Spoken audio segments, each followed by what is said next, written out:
हाय हाय हाय तो फाइनली आम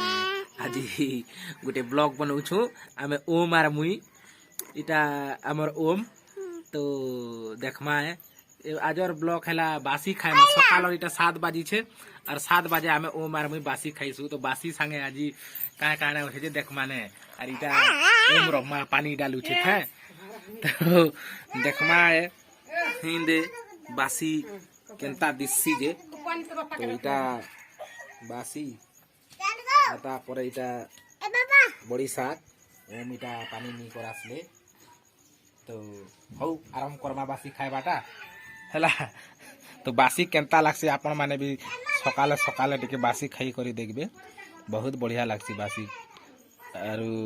तार संगे कच्चा मिर्चा गुटे भी हेबार कथा तो बासी आपण माने भी खाइबार लगी भल पासन बोले प्लीज कमेंट रे लिखबे कि बासी हम भी खाइसु बोली कि ना तो हाय एंती हाय हाय हाय हाय तो इटा हमर छोटे बेटा अभिषेक तो एबे ओम आइसथिले आर इटा अभिषेक अछने तो बासी खाएमा एबे हमें तीन बाप को और प्लीज वीडियो के देखबे वीडियो के देखुछन खाली सब्सक्राइब नहीं करबाने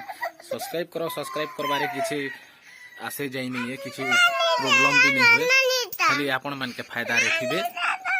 okay bye please watch this video.